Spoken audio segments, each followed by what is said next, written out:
کہ قرآن میں اللہ فرماتے ہیں فَفِرُّوا إِلَى اللَّهِ، اللہ کی طرف دوڑو، اللہ کی طرف دوڑو، رخ اپنا ادھر کو رکھو، ادھر کو۔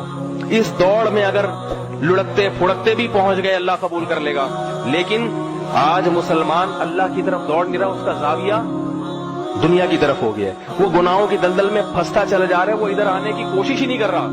جو زانی ہے اس نے تہیہ کر لیا کہ میں زانی ہی رہوں گا، جو شرابی ہے اس نے تہیہ کر لیا کہ میں شراب پیتا رہوں گا، جو ماں باپ کا نافرمان ہے اس نے تہیہ کر لیا میں مر جاؤں گا، میرے ماں باپ مر جائیں گے مگر میں یہ بغاوت نہیں چھوڑوں گا، ان کا دل دکھانا نہیں چھوڑوں گا۔ جو کسی پر ظلم کر رہا ہے اس نے یہ تہیہ کر لیا میں مر جاؤں گا مگر میں یہ اس پوزیشن سے ہٹنے والا نہیں ہوں، میں ظلم کرتا رہوں گا۔ جو داڑھی کاٹتا ہے اس نے عزم کر کے رکھا ہوا ہے کہ میں مر جاؤں گا مگر میں داڑھی اپنے چہرے پہ نہیں سجاؤں گا۔ جو بے نمازی ہے اس نے عزم کر کے رکھا ہوا ہے میں مر جاؤں گا مگر میں بے نمازی پن سے توبہ نہیں کروں گا، اسی حال میں میری موت ہو جائے گی۔ جو عورت بے پردہ ہے اس نے تہیہ کر کے رکھا ہوا ہے کہ کچھ بھی ہو جائے میں نے پردہ نہیں کرنا، چاہے کچھ بھی ہو جائے، اللہ کے حکم کی میں نے دھجیاں اڑانی ہے، میں توبہ نہیں کروں گی۔ تو قرآن کے الفاظ ہیں انلزمکموہا وانتم لہا کارہون، تم نہیں چاہتے جنت میں جانا اور ہم تمہیں گھسیٹ کے جنت میں لے جائیں۔ اللہ فرماتے ہیں ایسا نہیں ہو سکتا، تم جہنم کی آگ سے بچنا نہیں چاہتے اور ہماری رحمتیں تم پر ہو ہم پھر بھی گھسیٹ کر لے آئیں، ایسا نہیں ہوگا۔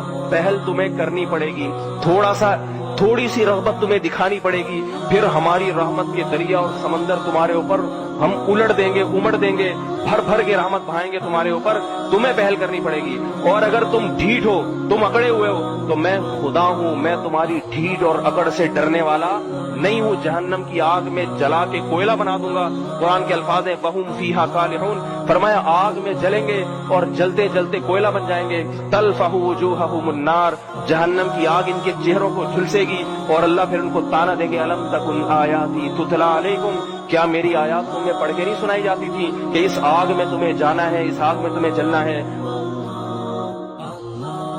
حدیث میں آتا ہے کہ دو قطرے جہنم کی آگ کو بجھا دیتے ہیں، ایک اللہ کی راہ میں جان دینے والا، اللہ کی راہ میں جان دینے والا، خون دینے والا، جس کے خون کا قطرہ زمین پہ گرتا ہے، فرمائے وہ خون کا قطرہ جہنم کی بھڑکتی ہوئی آگ کو بجھا دیتا ہے۔ اور ایک اس گناہگار کی آنکھ سے نکلا ہوا قطرہ جو اللہ کے خوف سے اللہ کے سامنے دو آنسو بہاتا ہے، دو۔ کیا بات ہے کہ اے اللہ معاف کر دے، مجھ سے بڑی غلطی ہوئی، تیرا کھا کے تیرا پی کے تیری نعمتوں کے سمندر میں ڈوب کے میں نے زنا کیا، تجھے ناراض کیا۔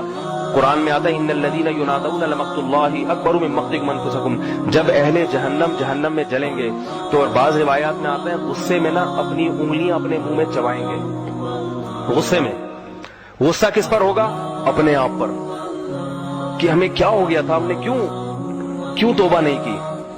تو اللہ ان سے کہیں گے کہ تمہیں آج اپنے اوپر جتنا غصہ ہے، جب تمہیں ہمارے احکام کی طرف بلایا جاتا تھا، حی علی الصلاۃ کی ندا لگتی تھی، آؤ نماز کی طرف، یہ ندا مؤذن تو دیتا ہے مگر کس کی حکم پہ دیتا ہے؟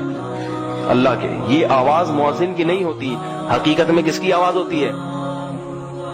ہر نماز میں حی علی الصلاۃ آ جاؤ، حی علی الفلاح آ جاؤ۔ پہلے اللہ اپنی عظمت، اللہ اکبر، سب سے بڑا میں ہوں، دیکھ لو، دکان بڑی نہیں ہے، بیوی بڑی نہیں ہے، ماں باپ بڑے نہیں ہیں، یہ بڑے ہیں مگر ان سب سے بڑا کون ہے؟ میں ہوں، میں۔ بار بار ہر نماز میں ڈیوٹی لگا دی اللہ نے مؤذن کی۔ تو اس کے باوجود بھی جب تم نہیں آتے تھے تو اللہ فرماتے ہیں ہمیں تم پر اس سے بھی زیادہ غصہ آتا تھا جتنا تمہیں آج اپنے اوپر آ رہا ہے۔ سمجھ میں آ رہی بات؟ جرم تو صرف ایک نماز چھوڑ دینے کا ہے نا، لیکن غضب کس کو دلا رہے ہو؟ خدا کو، جس نے بنایا کھلایا۔ یہ نیند بھی اسی نے دی جو خراٹے لے کے سو رہا ہے نا، اور فجر میں اٹھتا ہوا کہتا ہے مجھے بڑی سخت نیند آ رہی ہے، تو یہ نیند کی نعمت کس نے دی؟ وَجَعَلْنَا نَوْمَكُمْ سُبَاتًا، فرمایا ہم نے تمہاری نیند کو ایسا بنایا کہ دنیا سے تمہارا رشتہ کاٹ دیتی ہے اور پرسکون ہو جاتے ہو تم۔ یہ تو ہم نے کیا ہے، ہم تم سے یہ نیند کی نعمت چھین بھی تو سکتے ہیں۔ تو ایسی نعمت اس نے دی نیند کی، اس کا تقاضا یہ کہ وہ تھوڑی دیر کے لیے بلا رہا ہے تو قربانی دے کے آ جاؤ، فجر پڑھ لو۔ خواتین صبح بچوں کے اسکول کے لیے تو بڑی متحرک ہوتی ہیں، 4 بجے سے اٹھ جائیں گی، فجر کی نماز میں سوتی رہتی ہیں۔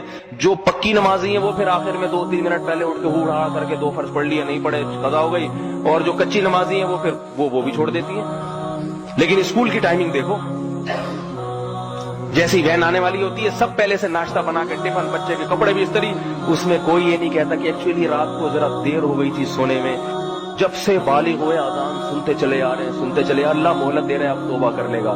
اگر 100 سال نماز چھوڑ دی، 101ویں سال میں خیال آیا اللہ اب تک تو نہیں پڑھی، اب سے شروع کرتا ہوں، اللہ کہ چل آج سے قبول کر دوں گا، بس پچھلی معاف کر دوں گا، پھر بھی نہیں کر رہا، عزم کیا ہوا نمازی بننا ہی نہیں ہے، تو میرے بھائی انلزمکموہا وانتم لہا کارہون، اللہ فرماتے ہیں پھر ہم زبردستی نہیں تھوپ سکتے تمہارے سر پہ۔ اس لیے میرے بھائی اپنی جان پر ہم سب کو رحم کرنا چاہیے، کبھی گناہ ہو جائے تو گڑ گڑا کے توبہ کرو، ایک آنسو جہنم کی آگ کو ٹھنڈا کر دیتا ہے، ایک آنسو اس لیے نہیں نکلتے ہمارے۔ اللہ تعالی ہم سب کو اس جہنم کی ہولناکیوں سے بچنے کی توفیق عطا فرمائے اور ہمیں ایسے اعمال کی توفیق عطا فرمائے، اور اگر کبھی ہم سے گناہ ہو جائے تو اللہ ہمیں توابین میں شامل کر دے، گڑ گڑانے کی توفیق دے دے، جب تک وہ معاف نہ ہو جائے ہمیں سکون نہ ملے۔